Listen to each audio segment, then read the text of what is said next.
Bonjour et bienvenue sur PAEF, le podcast du pouvoir d'achat. J'espère que vous êtes en bonne santé et bienvenue également à ce troisième live dédié aux mesures anti-Covid. Donc, à travers ce troisième live, je vais continuer à distiller des astuces et des conseils pour votre pouvoir d'achat. Alors, beaucoup de gens me posent la question à savoir pourquoi j'ai appelé le podcast PAEF, Parlons Argent entre fauchés, et aussi que je parle de pouvoir d'achat. C'est tout simple, le Parlons Argent entre fauchés. Donc c'est une manière un petit peu détachée et aussi du second degré en fait, hein, parce que je ne m'adresse pas qu'aux gens fauchés, je m'adresse aussi à tout le monde, à tous ceux qui veulent prendre soin de leur pouvoir d'achat. Alors je ne vais pas vous expliquer ou définir le pouvoir d'achat puisque je suis là tout simplement pour vous conseiller et vous accompagner à prendre soin de vos finances et à faire en sorte qu'il vous reste de l'argent, à faire en sorte que vous trouviez des économies pour votre budget familial, que vous fassiez et que vous réalisiez vos projets. Donc, pour ceux qui me suivent ou qui me découvrent en fait à travers cette vidéo podcast, c'est simple. Il faut s'abonner sur la page Facebook de la page Parlons Argent entre fauchés. Donc, il faut juste taper PAEF. Et puis, vous avez également la chaîne YouTube auquel vous pouvez vous abonner. Vous avez les plateformes Spotify, iTunes et aussi Deezer. Donc aujourd'hui, en fait, pourquoi je fais cette vidéo, c'est que j'ai constaté qu'il y a de plus en plus de personnes qui ne vont pas se soigner ou qui ne se soignent pas par manque d'argent, ce qui est en soi un vrai fléau. Et en tête des sacrifices qu'on fait, c'est la médecine, c'est le médical, c'est l'esthétique, c'est la beauté, c'est le bien-être, c'est ne pas tenir compte de son humeur. Et tout ça, ça remet en fait en cause l'adage qui dit voilà, donc mens sana, in corpore sana, un esprit sain dans un corps sain. Et il est vital aujourd'hui de prendre soin de soi, de prendre soin de son corps, de son esprit, mais aussi de son apparence. Et on a constaté que aujourd'hui, il y a la santé et également la santé 2.0 qui a fait irruption dans notre vie privée. Donc on a tous soit une application, soit des bracelets, soit des montres connectées, soit des objets connectés qui vont écouter et mesurer notre santé. Donc les émotions ne se ressentent plus comme avant, mais les émotions, non seulement elles se ressentent, mais elles se mesurent à l'aune des applications. Donc que vous soyez aujourd'hui en fait écolo, soufi, minimaliste, donc tous nos comportements au quotidien sont écoutés et sont mesurés par des applications de bien-être. Et aussi, on dit, parce qu'il faut aussi qu'on s'occupe de vous, mais qu'on s'occupe de notre planète. Donc aujourd'hui, en fait, le sujet essentiel, c'est votre bien-être, mais aussi votre bien-être physique et mental, dans le but de vous faire économiser de l'argent, mais aussi de vous faire gagner de l'argent. Donc, je vais, à travers cette vidéo, répondre en fait à 5 questions. C'est comment une alimentation saine et l'allié de votre santé. Ah oui, c'est très important parce qu'une alimentation saine, ça permet de prendre soin de sa santé. Mais aussi, très important, c'est le sport, l'activité physique. Comment l'activité physique, aujourd'hui, réduit les dépenses de santé. Comment la santé 2.0, la santé digitale, l'e-santé, nous pousse au bien-être. Pourquoi cela? Alors, comment notre attitude ou notre appétence au bien-être influe ou va influer sur les coûts de nos assurances et le coût de nos projets dans le futur. Alors, avant tout, la santé et le bien-être, avant, c'était une affaire personnelle. Donc ça, c'était bien avant. C'était une affaire personnelle.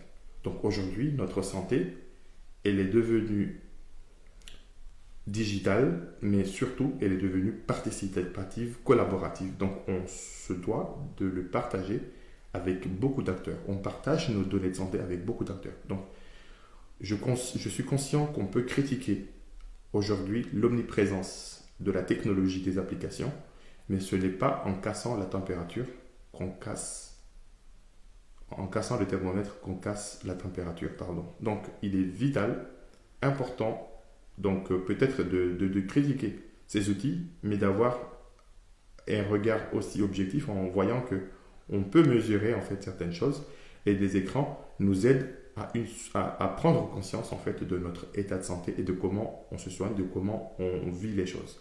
Donc aujourd'hui, tous ces outils ont un fort impact en fait aussi dans nos finances. Donc voilà.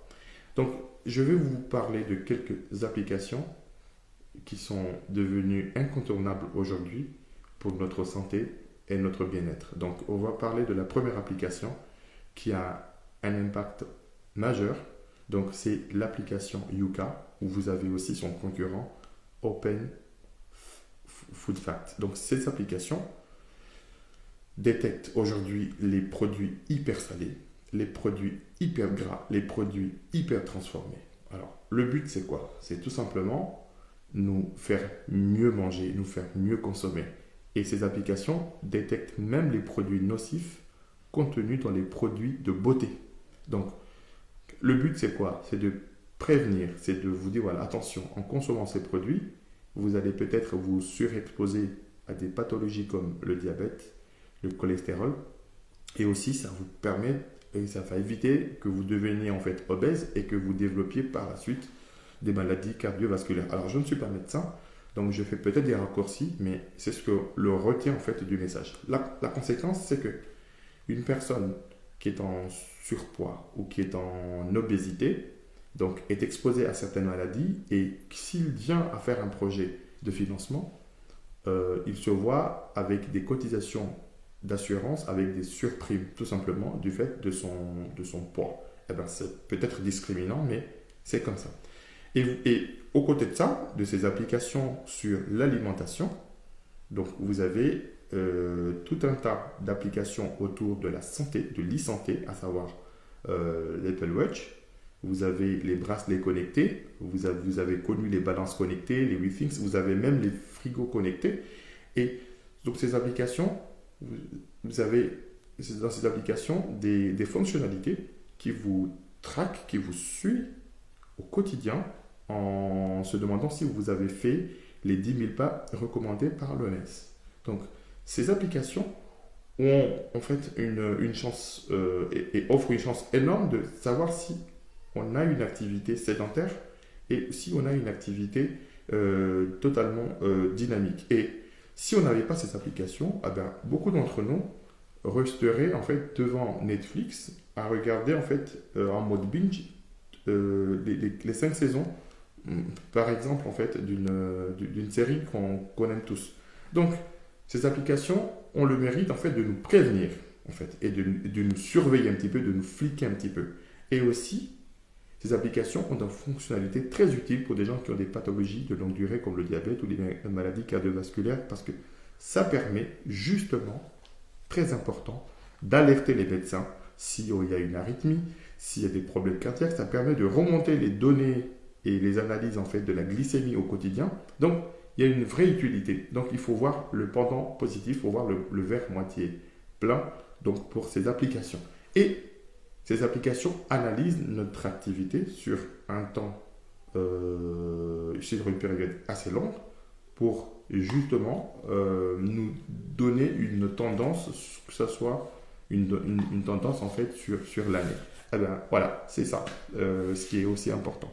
Donc, vous avez aussi les applications de votre salle de sport. Donc actuellement, avec le confinement, on a vu que les salles de sport proposaient des lives, proposaient aussi des coachs et des activités en direct sur l'application du coach, donc de la salle de sport. Donc ces applications sont là aussi pour nous rappeler que tout simplement, il faut qu'on prenne soin, il faut qu'on ait un minimum d'activité. Alors je confesse mon mea culpa, avec le confinement, avec le travail, donc je suis devenu de plus en plus en fait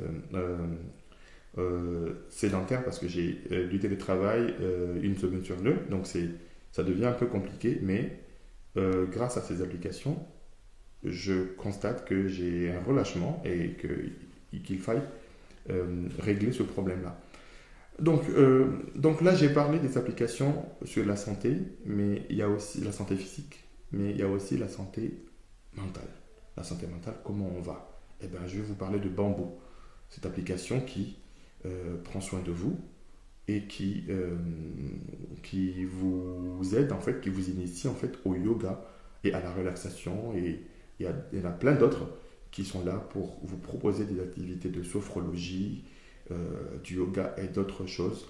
Là, par exemple, vous avez entendu parler des chaînes YouTube qui vous aident à vous relaxer le soir avec l'activité qu'on appelle le ASMR. Donc, c'est des chuchotements. Donc, les gens adorent ça et en ont besoin le soir pour dormir un petit peu. Ça remplace un petit peu les petites histoires de papa et de maman.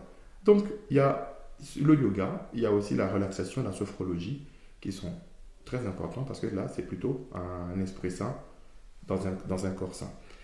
Et donc, ça permet de baisser le stress. Le stress est très mauvais pour le cœur. Donc, ces applications ont aussi leur utilité.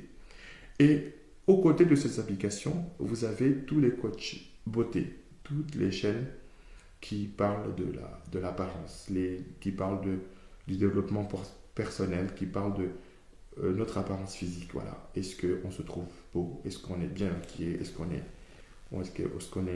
bien? Moi, j'en aurais besoin peut-être en ce moment pour me donner de conseils parce que vous l'avez constaté, j'ai une chemise froissée, mais d'après mon coach, c'est un style, voilà, c'est une chemise qui se porte comme ça. On n'a pas besoin de le repasser, sinon on passerait carrément pour un has-been. Donc, il y a ça. Donc, quand on se sent bien dans sa peau, physiquement, et qu'on se sent bien dans sa peau mentalement, ça influe sur notre charisme, sur notre apparence physique. Et si on rajoute quelques astuces beauté, donc on est au top du top. Donc, vous voyez, donc aujourd'hui, la santé physique avec son lot d'applications, vous avez la santé, on va dire, mentale avec son lot d'applications, mais vous avez aussi ce qui est très très important, l'apparence qui a aussi son importance. Donc, mais je n'oublie pas aussi qu'il y a des applications qui détectent ce qu'on appelle notre humeur et aussi notre comportement. Donc, si tous les jours, on se doit de déclarer si on est de bonne humeur ou pas. Et il y a aussi notre comportement, par exemple, vis-à-vis de la conduite. Beaucoup d'entre vous ont des boîtiers qui calculent votre vitesse, qui jugent votre conduite. Et en contrepartie, vous avez une cotisation d'assurance en baisse parce que vous conduisez bien. Eh bien, sachez que là, on est au tout début d'une nouvelle ère parce que toutes les applications et toutes ces nouveautés vont avoir un impact non seulement dans notre santé, donc plus on prend soin de notre santé, moins on a de dépenses de santé et mieux on se porte en fait pour nos finances, mais aussi si on a des projets d'achat, de financement, on a des assurances de prêt et ces assurances de prêt tiennent compte ou vont tenir compte dans le futur justement de notre comportement et de notre santé. Peut-être que certaines disent il y a des connexions, il va y avoir des connexions avec la big data, avec les assureurs, de savoir si voilà, si on prend les données d'une application. Alors j'extrapole, c'est le futur, mais ça va venir. Donc demain, on vous demandera de prouver en fait que vous êtes actif, vous faites de l'activité, si vous êtes de bonne humeur. Donc pour ceux qui ont des projets d'avenir, sachez que ces applications vont impacter le coût de l'assurance. Pour ceux qui ont des projets d'avenir, sachez que aujourd'hui, ces applications permettent de prévenir la dépendance. La dépendance, c'est un sujet qui est très important parce que on sera dépendant en fait pour des raisons de santé ou par exemple suite à un accident. Et donc aujourd'hui, en fait, ces applications sont là aussi pour rappeler, pour donner des conseils en disant ne restez pas sédentaire et l'activité. Ne restez pas tout le temps en mauvaise humeur. Peut-être que vous avez besoin d'en parler, vous avez besoin d'un coach, vous avez besoin de quelqu'un ou d'un professionnel qui prend soin de vous. Et ces applications sont là aussi si vous conduisez mal, donc vous avez des alertes, attention, vous êtes exposé à de graves accidents de la route, ce qui peut vous rendre invalide. Donc ce qui est très grave pour vos finances parce que plus possibilité de travailler, donc baisse de revenus avec les conséquences qui vont avec. Donc, aujourd'hui, prendre soin de vous et aussi de vous, physique, mental et aussi de votre apparence, on sera amené à le démontrer, on sera amené à le prouver et les applications peuvent les faire. Donc, ça va non seulement vous faire économiser de l'argent, mais aussi vous faire économiser en fait en dépenses de santé, mais aussi vous garder en vie plus longtemps et plus sereinement. Donc, et vous évitez les surcoûts liés aux assurances, parce qu'aujourd'hui, les assurances, il y en a beaucoup qui sont obligatoires ou fortement conseillées, mais ces applications ont le mérite justement d'être là, de vous rappeler quelles sont les bonnes pratiques à observer au niveau de votre santé, qu'elle soit physique, mentale ou esthétique. Donc, continuez en fait à prendre soin de vous, continuez en fait à trouver votre équilibre et vous verrez que c'est très important. Donc, le confinement nous l'a prouvé que la santé mentale, l'interaction sociale, le bien-être, l'esthétique en fait ont un fort impact et puis ça nous booste donc et ça nous fera économiser en fait de l'argent, donc ça prend soin de notre pouvoir d'achat. Donc si vous êtes encore là, c'est que vous avez écouté cet épisode. Donc je continue dans la série en fait de podcasts et d'épisodes qui sont dédiés au pouvoir d'achat. N'hésitez pas, surtout n'hésitez pas en fait à vous abonner. Donc pour vous abonner, vous allez sur le site www.paf.life. Donc vous avez le site, vous pouvez vous inscrire sur la newsletter, vous pouvez vous abonner sur la chaîne YouTube, vous pouvez vous abonner sur la page Facebook et puis parlez-en autour de vous, donc de ce podcast qui prend soin de vous, de vos finances et qui vous distille des conseils, des astuces pour gagner en pouvoir d'achat. Merci, à très bientôt. Donc n'hésitez pas, donc pendant la lecture de cette vidéo, à poser vos questions. Je reviendrai vers vous avec les réponses. Merci, à très bientôt. Au revoir.